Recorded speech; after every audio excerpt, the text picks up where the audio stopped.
Antes da gente entrar no sim ou não, eu queria combinar uma coisa. Eu vou defender a legalização do aborto porque eu vejo isso como uma questão de saúde pública, autonomia e redução de danos.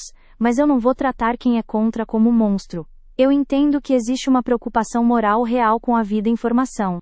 Eu só acho que na vida real, proibir não impede que aconteça. Só empurra para a clandestinidade e aumenta risco. Para mim, legalizar é trazer para a luz atendimento seguro, informação, prevenção, acompanhamento e responsabilidade. E eu já adianto que legalizar não é obrigar ninguém a abortar, é garantir opção segura dentro de regras. Então eu queria te ouvir com honestidade. Quando você defende restrição, você está defendendo o que exatamente? A proteção do feto como pessoa desde o início, um valor religioso, ou a ideia de que a sociedade precisa desencorajar o aborto por princípio? Eu aceito seu acordo, e eu também quero ser claro. Eu defendo restrição porque eu entendo que existe uma vida humana em desenvolvimento ali, e que essa vida tem valor moral, que não depende do desejo de ninguém. Para mim a discussão não é sobre punir mulher, nem sobre controlar corpo. É sobre reconhecer que a liberdade de um adulto encontra um limite quando envolve a eliminação de um ser humano em formação. Eu sei que a clandestinidade existe, e é um problema. Mas eu temo que legalizar transforme um ato grave em algo normalizado e banalizado, como se fosse apenas um procedimento entre outros. Eu também acho que muitas mulheres abortam pressionadas por medo, abandono, violência, falta de apoio, e que a solução deveria ser aumentar apoio, não facilitar o aborto.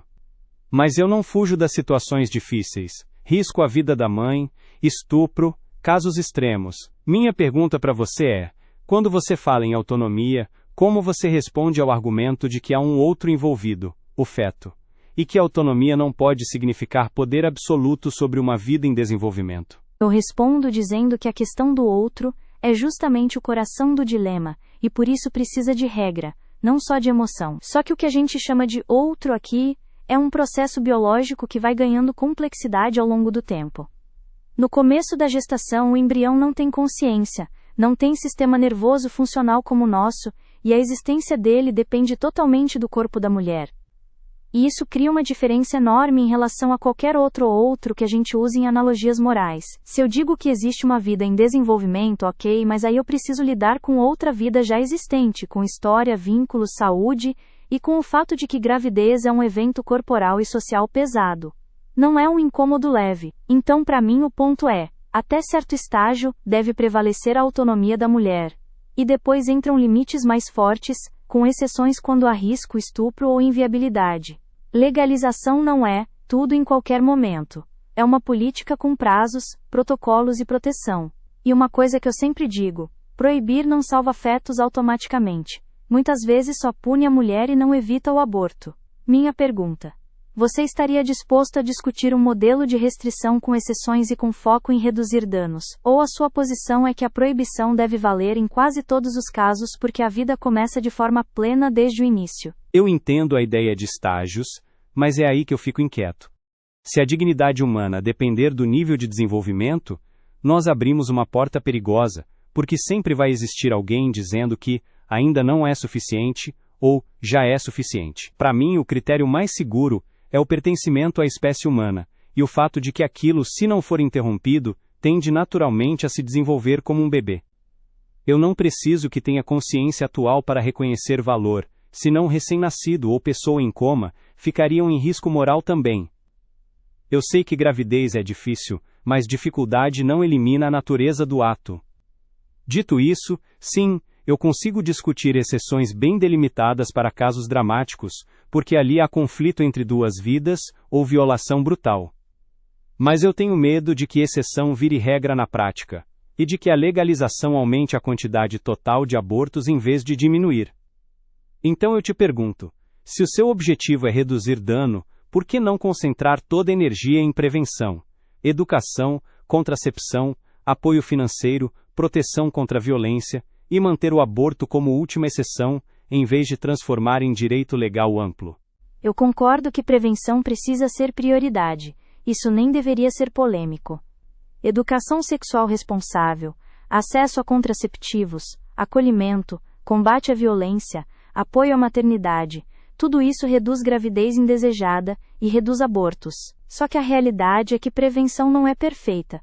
Métodos falham, relacionamentos são complexos, estupro existe, coerção existe, e existe gente que simplesmente não tem condições emocionais ou materiais naquele momento. E aí a pergunta vira: quando a prevenção falha, o Estado vai oferecer uma saída segura ou vai oferecer punição e clandestinidade? Eu não acho que legalizar banaliza automaticamente.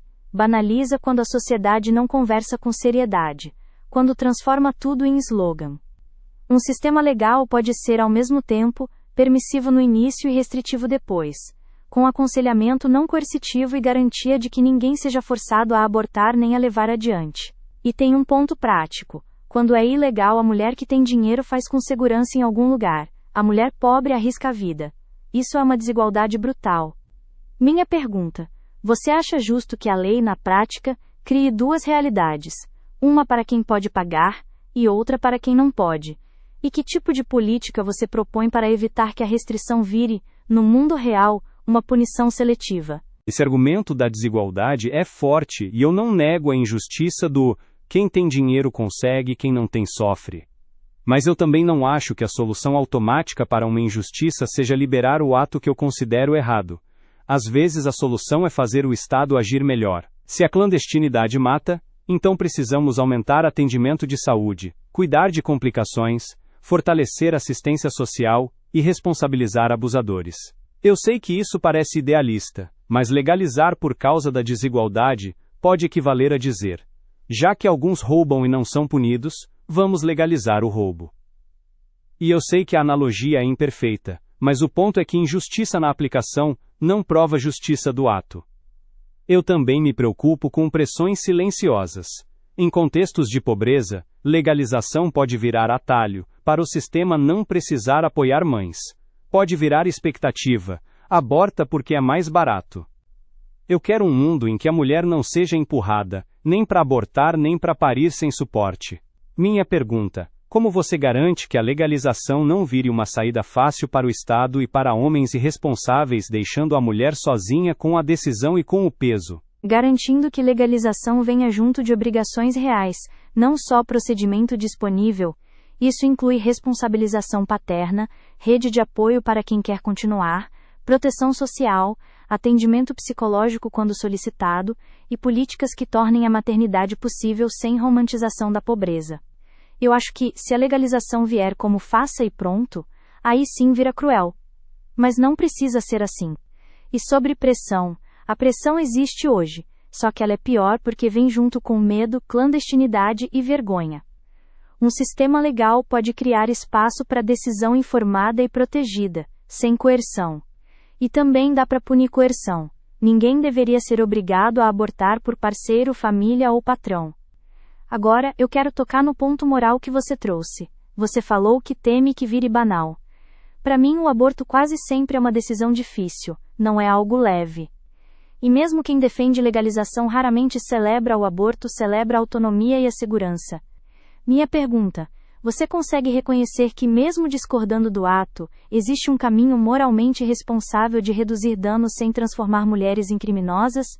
Ou você acha que criminalização é necessária para afirmar o valor da vida? Eu consigo reconhecer que criminalizar a mulher pode ser cruel e contraproducente.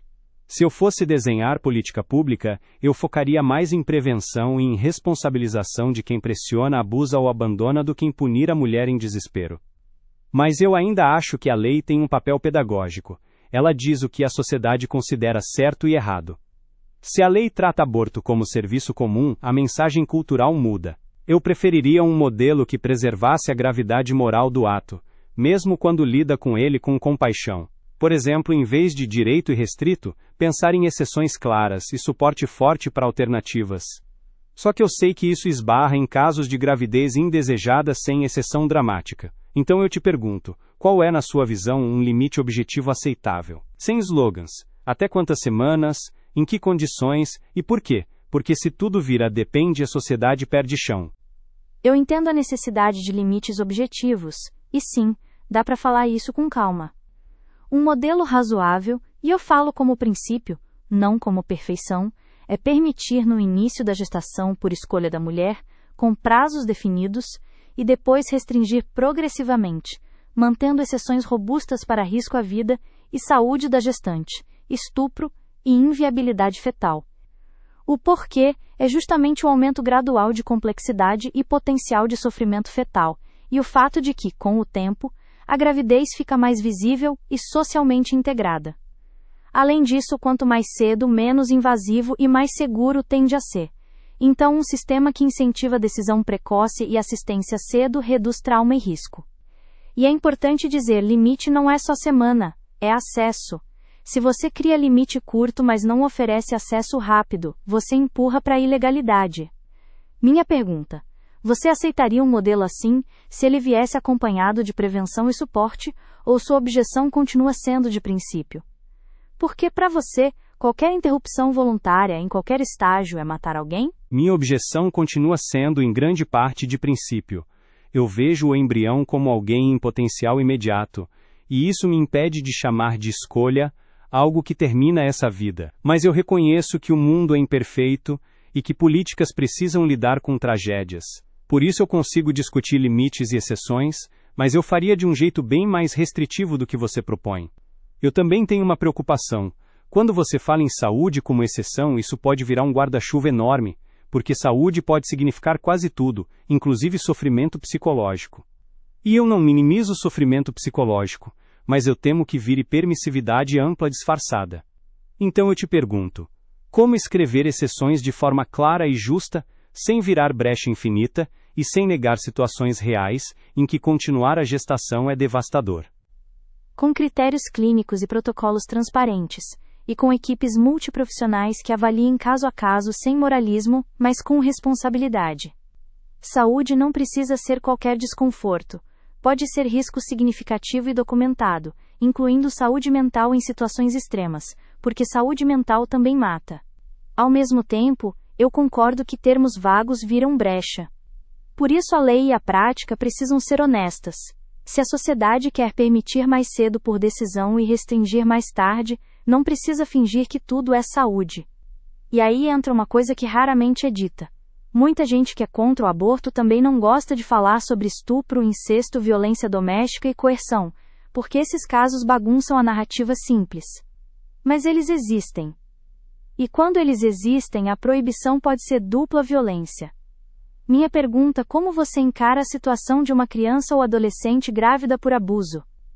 Você acha que ela deve ser obrigada a levar adiante como consequência moral? Ou você vê ali um caso em que permitir aborto é proteção mínima? Eu vejo como um dos casos mais difíceis e dolorosos, e eu não chamaria de consequência moral.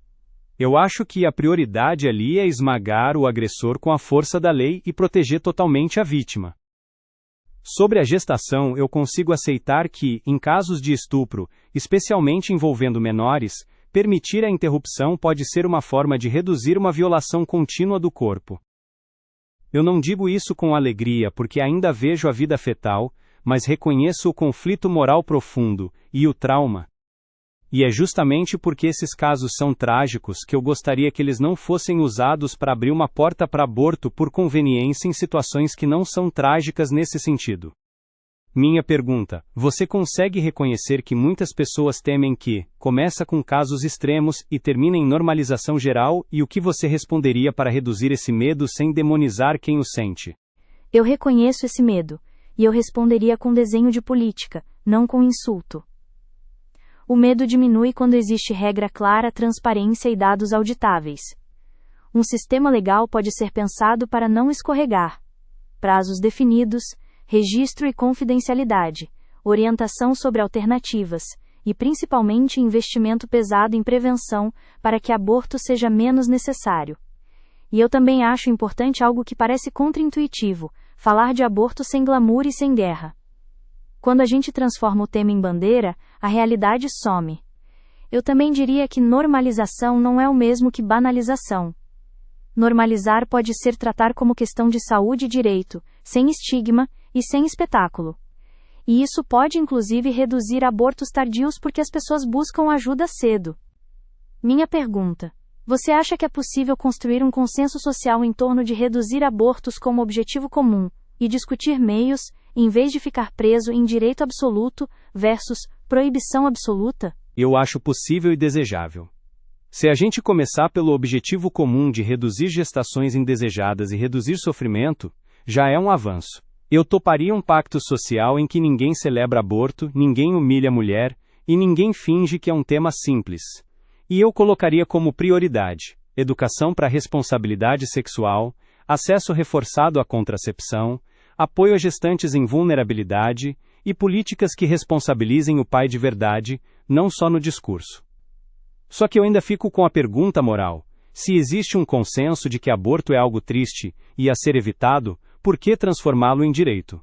Por que não tratá-lo como exceção rara? Minha pergunta: você consegue entender por que direito soa para muita gente como aprovação moral, e como você separa legalidade de moralidade nesse tema? Consigo, e eu acho que é aqui que muita confusão nasce. Algo pode ser legal sem ser moralmente desejável em todos os casos. A lei não existe para premiar virtude, ela existe para organizar convivência e reduzir dano, especialmente quando uma proibição produz mais mal do que bem. Legalizar não é dizer isso é lindo, é dizer, isso vai acontecer e eu não vou deixar pessoas morrerem ou serem destruídas por clandestinidade.